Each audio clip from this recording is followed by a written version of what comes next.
કોંગ્રેસ માત્ર ભ્રષ્ટાચાર, જાતિવાદ અને સગાવાદની ગેરંટી આપે છે. મોદી: કોંગ્રેસ ભ્રષ્ટાચાર, જાતિવાદ, કોમવાદ અને સગાવાદની ગેરંટી આપે છે તેમ જણાવી વડાપ્રધાન મોદીએ કોંગ્રેસની ટીકા કરી હતી. તેમણે હરિયાણાના લોકોને શાસક પક્ષ ભાજપને સતત ત્રીજી વખત સત્તામાં લાવવાની અપીલ કરી હતી. હરિયાણામાં પ્રચારના અંતિમ દિવસે વડાપ્રધાને એક્સ પર વિભાજનકારી અને નેગેટિવ રાજકારણ બદલ કોંગ્રેસની ટીકા કરી હતી. હરિયાણાના દેશભક્ત લોકો કોંગ્રેસની આ નીતિનો ક્યારેય સ્વીકાર નહીં કરે.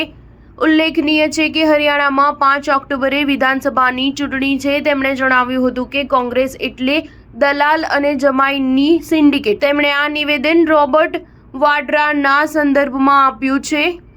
ઉલ્લેખનીય છે કે 2004 થી 2014ના કોંગ્રેસના શાસનમાં સોનિયા ગાંધીના જમાઈ રોબર્ટ વાડ્રાની સંડોવણી ધરાવતી જમીન સમજૂતીઓ અંગે વિવાદ ઉભો થયો હતો. તેમણે જણાવ્યું હતું કે પિતા પુત્રના રાજકારણનો મુખ્ય ઉદ્દેશ અંગત સ્વાર્થ છે. આ નિવેદનથી વડાપ્રધાને હુડા અને તેમના સાંસદ પુત્ર દીપેન્દ્રસિંહ હુડાને નિશાન બનાવ્યા હતા. કોંગ્રેસના નેતાઓ અંદરોઅંદર લડ્યા કરે છે. વડાપ્રધાને વધુમાં જણાવ્યું હતું કે કોંગ્રેસ ક્યારેય પણ સ્થિર સરકાર આપી શકે તેમ નથી.